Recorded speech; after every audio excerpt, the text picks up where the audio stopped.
এই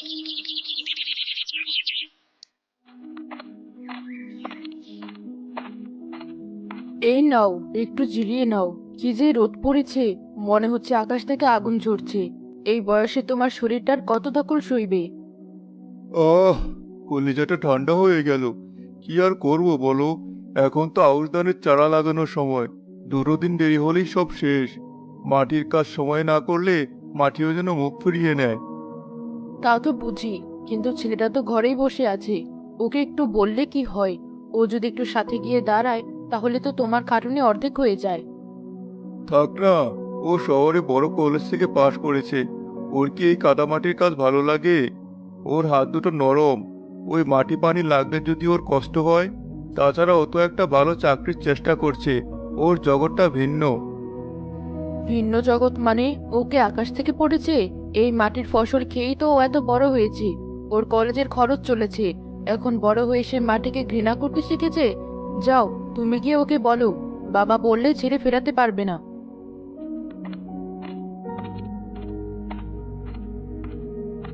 বাবা সালমান, একটু কথা ছিল। বলো বাবা, কি হয়েছে? আমি ভাবছিলাম, যদি কাল সকালে তুই আমার সাথে মাঠে যেতি। ধানের চারাগুলো লাগানো খুব জরুরি হয়ে পড়েছে। একা একা আর পেরে উঠছি না। কোমরটা বড্ড ব্যথা করে। বাবা, তুমি আবার ওই একই কথা শুরু করলে। আমি তোমাকে কতবার বলেছি, এই চাষাবাসের কাজ আমার দ্বারা সম্ভব না। আমার গা গুলিয়ে আসে। কেন বাবা? কাজ তো কাজই। এত লজ্জা বা ঘেন্নার কি আছে? তোর দাদাও এই কাজ করতেন, আমিও করছি। এই মাটি তো আমাদের সব। তোমাদের সব হতে পারে, আমার নয়। আমার জগৎটা আলাদা। আমি পড়ালেখা করেছি এই চাষাবাস জীবন কাটানোর জন্য নয়। আমি শহরে যাব, একটা বড় চাকরি করব, নিজের পরিচয় তৈরি করব। এই চাষাবাসে কোনো সম্মান নেই, কোনো ভবিষ্যৎ নেই। সম্মান? তুই সম্মানের কি বুঝিস বাবা? যে নিজের পরিশ্রম দিয়ে অন্যের মুখের অন্ন জোগায়, তার চেয়ে সম্মানিত আর কে হতে পারে? বাবা, প্লিজ, আমার কাল শহরে এক বন্ধুর সাথে দেখা করতে হবে। একটা মাল্টিন্যাশনাল কোম্পানিতে চাকরির ইন্টারভিউ আছে। তোমার এই পুরোনো দিনের ভাবনাগুলো এখন আর চলে না। যুগ পাল্টেছে। যুগ পাল্টেছে নাকি মানুষের মন পাল্টেছে? ঠিক আছে, তোর যখন ইচ্ছে নেই, তখন আমি আর জোর করব না। আমার কপালে যা আছে তাই হবে।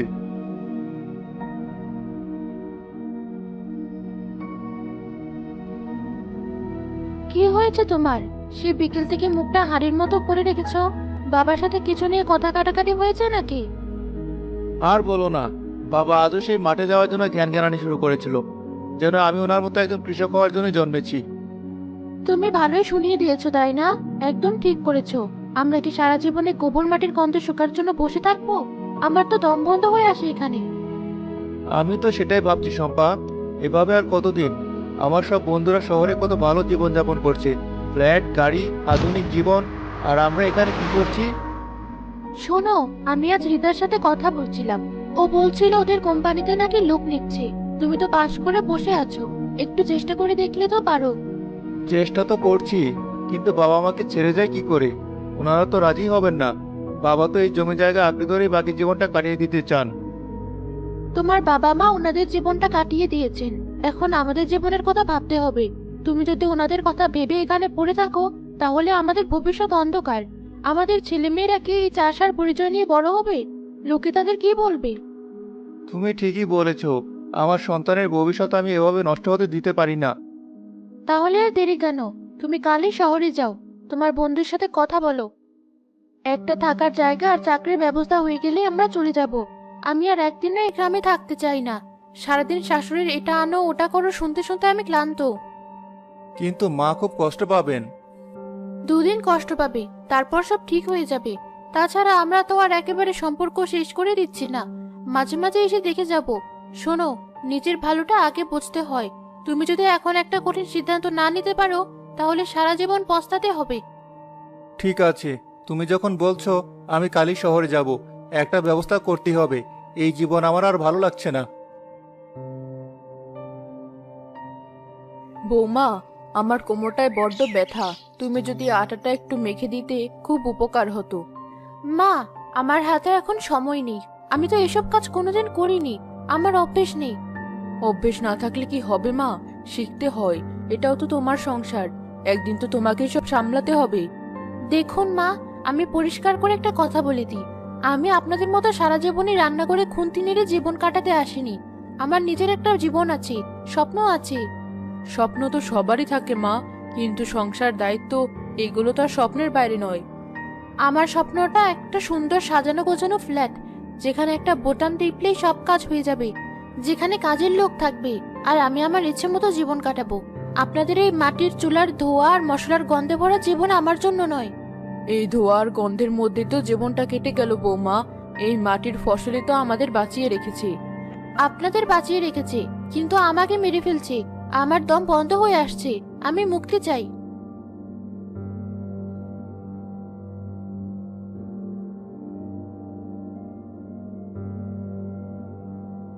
তাহলে তোরা যাওয়াই ঠিক করলি? আমাদের কথা একবারও ভাবলি না? বাবা, আমি সব ভেবে সিদ্ধান্ত নিয়েছি। আমার ভবিষ্যতের জন্য, আমাদের সন্তানের ভবিষ্যতের জন্য আমাকে শহরে যেতেই হবে। এখানে পড়ে থাকলে আমার সব স্বপ্ন শেষ হয়ে যাবে। আমরা কি তোর ভবিষ্যতের পথের কাঁটা বাবা? এই বুড়ো বয়সে আমাদের একা ফেলে চলে যেতে তোর একটুও মায়া লাগছে না? অসুখ বিসুখে কে দেখবে আমাদের? মা, আপনারা অযথাই চিন্তা করছেন। আপনারা তো একা নন, আপনারা একসাথেই তো আছেন। আর আমরা তো আর একেবারে চলে যাচ্ছি না, শহরেই তো যাচ্ছি। ফোনে কথা হবে, আর বছরে 2-1 বার চলেও আসবো। বছরে 2-1 বার? বাবা মাকে দেখার জন্য তোর এটুকু সময় হবে বাবা?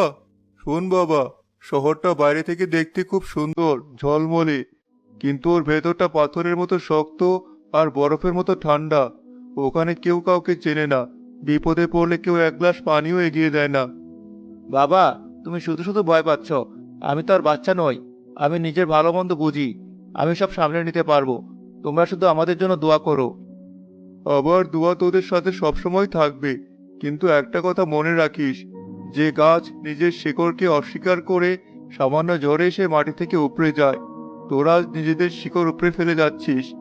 সাবধানে থাকিস বাবা, ঠিকমতো খাওয়া দাওয়া করিস। শহরের হাওয়া ভালো না। আর বৌমাকে দেখিস, ও বড় অভিমানী, ওর যেন কোনো কষ্ট না হয়। আমার জন্য আপনাদের চিন্তা করতে হবে না, আমি নিজের খেয়াল খুব ভালোভাবেই রাখতে পারি। আমাদের দেরি হয়ে যাচ্ছে, চলি। সালমান ও শম্পা তাদের বাবা মায়ের দিকে না তাকিয়ে ব্যাগ নিয়ে বেরিয়ে যায়। কে সালমান, তোরা সাত সকালে এত বাক্সপত্র নিয়ে কোথায় চললি? শহরে যাচ্ছি চাচা, ওখানে একটা মাল্টিন্যাশনাল কোম্পানিতে চাকরি পেয়েছি। এবার থেকে ওখানে পাকাপাকি ভাবে থাকবো। সে কি বলিস কি? তাহলে তোর বাবা মা, আজার ভাই আর তোর মা, তারা এই বয়সে একা থাকবেন কি করে? কেন চাচা, ওনারা কি ছোট বাচ্চা যে একা থাকতে পারবেন না? তাছাড়া এখানে আমাদের কি ভবিষ্যৎ আছে বলুন তো? এই ধুলোকাদায় জীবন শেষ করে দেওয়া? বৌমা, যে মাটি তোমাকে জন্ম দিয়েছে, যে মাটি তোমার পূর্বপুরুষের রক্তে ভেজা, তাকে এমন করে অপমান করতে নেই। এই গ্রাম, এই মাটি তোমাদের আসল পরিচয়। শহর হলো মরীচিকার মতো, দূর থেকে সুন্দর দেখায়, কাছে গেলে কিছুই পাওয়া যায় না। চাচা, আপনি এসব বুঝবেন না। যুগ পাল্টে গেছে, এখন সবাই উন্নতির দিকে ছুটছে। আমরাও আমাদের উন্নতির জন্য যাচ্ছি। আমাদের জন্য দোয়া করবেন। আসি। তারা দ্রুত পায়ে এগিয়ে যায়। ফজলু চাচা হতাশ হয়ে আজহার সাহেবের বাড়ির দিকে এগিয়ে যান।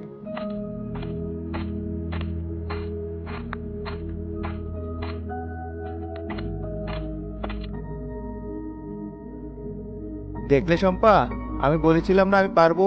1 বছরের মাথায় আমার প্রমোশন হয়ে গেল, মাইনেও প্রায় দ্বিগুণ। বস আজ আমার কাজের খুব প্রশংসা করছিলেন। আমি তো জানতামই তুমি পারবে, তোমার মধ্যে যোগ্যতা আছে। এবার কিন্তু আমাদের এই ছোট বাসাটা ছাড়তে হবে। সামনের মাসে আমরা একটা বড় 3 বেডরুমের ফ্ল্যাটে উঠবো। অবশ্যই। আর তুমি যে হীরার নেকলেসটা পছন্দ করে রেখেছিলে, সেটাও আগামী মাসে কিনে দেবো। তুমি যা যা চেয়েছিলে, আমি তোমাকে তার চেয়ে বেশি দেবো। সত্যি? আমি আমার বান্ধবীদেরকে বলেছিলাম আমার স্বামী একদিন তাদের স্বামীদের চেয়েও বড় পদে চাকরি করবে। আমার কথা ফুলে গেল। গ্রামের ওই জীবনটার কথা ভাবলে এখন আমার হাসি পায়। কি বোকা ছিলাম আমরা! কি একটা জীবন ছিল ওটা! কোনো ভবিষ্যৎ নেই, কোনো সম্মান নেই, শুধু সকাল থেকে সন্ধ্যা পর্যন্ত পশুর মতো খাটা। একদম ঠিক বলেছো। ভাগ্যিস আমরা সঠিক সময়ে সঠিক সিদ্ধান্তটা নিতে পেরেছিলাম, না হলে আমাদের জীবনটা ওখানেই শেষ হয়ে যেত। তুমি তোমার বাবা মাকে ফোন করেছিলে? হ্যাঁ, আজ সকালে করেছিলাম। সেই তো একই বকবকানি। কেমন আছি, কি খাচ্ছি, শরীর ভালো আছে কিনা, আর ঘুরে ফিরে সে একই কথা। গ্রামে ফিরে আয়, নিজের জমিটা দেখ। তারা বুঝতেই চায় না আমরা এখানে কত ভালো আছি, কত সুখে আছি। ছাড়ো তো ওনাদের কথা। ওনারা হলেন পুরনো দিনের মানুষ, ওনাদের চিন্তা ভাবনাও পুরনো। আমরা ভালো আছি এটাই তো আসল কথা। ওনাদের ওই চাষবাসের জীবনে তো আর ফিরে যাওয়ার কোনো প্রশ্নই ওঠে না। মহামারী সংক্রমণ ভয়াবহ রূপ ধারণ করায় সরকার আগামীকাল থেকে দেশ জুড়ে 1 মাসের জন্য সম্পূর্ণ লকডাউন ঘোষণা করেছে। পরিস্থিতি নিয়ন্ত্রণে না আসা পর্যন্ত এই লকডাউন চলতে পারে। সকল সরকারি বেসরকারি অফিস, দোকানপাট, শপিং মল, গণপরিবহন চলাচল সম্পূর্ণ বন্ধ থাকবে। জনসাধারণকে নিজ নিজ বাড়িতে থাকার জন্য কঠোর নির্দেশ দেওয়া হচ্ছে। এ কি বলছে? সবকিছু বন্ধ হয়ে যাবে? তাহলে আমাদের কি হবে? আরে এত চিন্তা করছো কেন? এটা তো মাত্র 1 মাসের জন্য। আমাদের জমানো যা আছে তাতে আরামসে চলে যাবে। কিন্তু তোমার অফিস, তোমার বস কি বলেছেন? অফিস তো বন্ধই থাকবে, হয়তো বাইরে থেকে কাজ করতে বলবে। তুমি একদম টেনশন করো না, সবকিছু আমার নিয়ন্ত্রণেই আছে।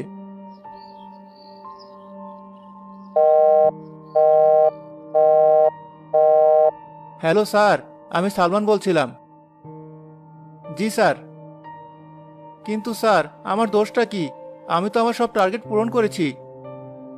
কোম্পানির অবস্থা খারাপ তা তো আমি জানি, কিন্তু হঠাৎ করে। না স্যার, প্লিজ এমন করবেন না। এই লকডাউনের মধ্যে আমি অন্য চাকরি পাবো কোথায়? আমার সংসার আছে, দয়া করে আমার কথাটা একবার ভাবুন।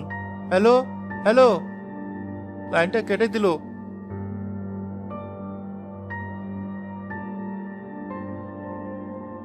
কি হয়েছে? কার ফোন ছিল? তোমার মুখটা এমন ফ্যাকাশে লাগছে কেন? বসের ফোন ছিল। কোম্পানি নাকি ব্যবসায় ক্ষতির কারণে 50% কমি ছাড়াই করছে। আমার চাকরিটাও আর নেই শম্পা। কি? চাকরি নেই মানে? তুমি মজা করছো আমার সাথে? আমি সত্যি বলছি শম্পা, আমার চাকরিটা চলে গেছে।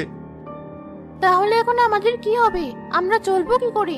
তুমি আমাদের পথে বসিয়ে দিলে সালমান। আমি কি করব বলো? আমি তো ইচ্ছে করে চাকরিটা ছাড়িনি। আমার মাথা কাজ করছে না। আমি এখন কি করব? কোথায় যাব?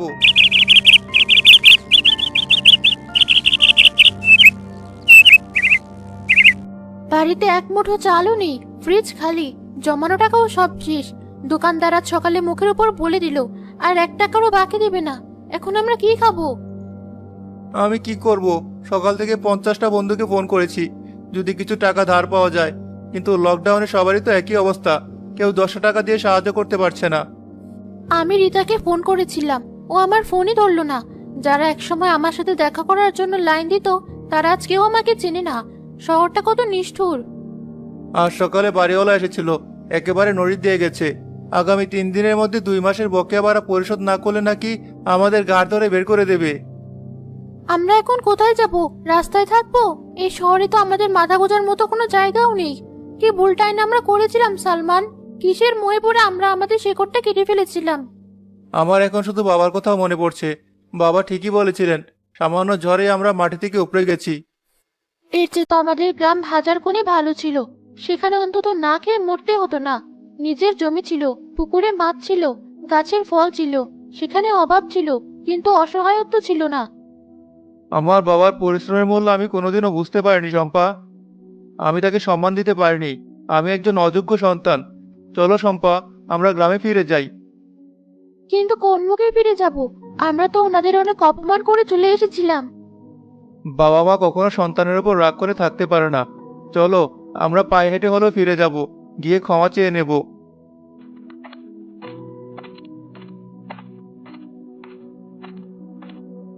আর পারছি না, আমার পা দুটো অবশ হয়ে আসছে। সে ভোর থেকে হাঁটছি। আর কত দূর আমাদের বাড়ি? এই তো, ওই যে দূরে তাল গাছটা দেখা যাচ্ছে, ওটার পাশে আমাদের বাড়ি। আর কিছুক্ষণ শম্পা, ধৈর্য ধরো। আমাদের এই অবস্থায় দেখে বাবা মা কি বলবেন? ওনারা কি আমাদের গ্রহণ করবেন? আমার খুব লজ্জা করছে। লজ্জা তো আমারও করছে, কিন্তু ভুলের প্রায়শ্চিত্ত তো করতেই হবে। আমি শহরে গিয়ে সম্মান খুঁজতে গিয়েছিলাম, কিন্তু আজ বুঝতে পারছি আসল সম্মান তো নিজের মাটিতেই থাকে। আমার বাবা একজন কৃষক, এটাই আমার সবচেয়ে বড় পরিচয়, সবচেয়ে বড় সম্মান।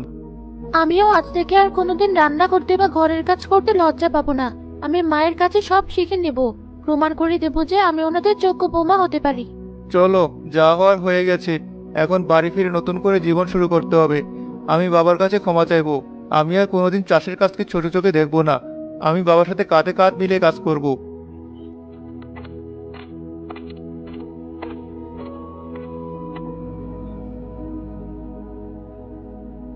ও কে? খোকা না? হ্যাঁ, আমার খোকাই তো। বৌমা, তোরা এসেছিস? তোদের এ কি হাল হয়েছে? এমন শুকনো লাগছে কেন? বাবা, আমাদের ক্ষমা করে দাও। আমরা তোমাদের কথা শুনিনি। আমরা অনেক বড় পাপ করে ফেলেছি। মা, আমি আপনাকে আপনার সংসারকে অনেক অপমান করেছি। আমাকে মাফ করে দিন। আমি বুঝতে পারিনি কোনটা আসল আর কোনটা নকল। ওঠ, ওঠ বাবা, ওঠ মা। সন্তানের উপর কি বাবা মা রাগ করে থাকতে পারে? ভোরের আলো ফোটার আগে যেমন সবচেয়ে বেশি অন্ধকার থাকে, তেমনি মানুষও ভুল করার পরেই সঠিক পথটা খুঁজে পায়। আমরা তো জানতাম একদিন তোরা ঠিকই ফিরবি। যা হওয়ার হয়ে গেছে, ওসব কথা আর মনে আনতে নেই। এখন ঘরে চল, আগে কিছু মুখে দে। দেখেই বোঝা যাচ্ছে কতদিন তোদের পেটে ঠিকমতো দানা পড়েনি।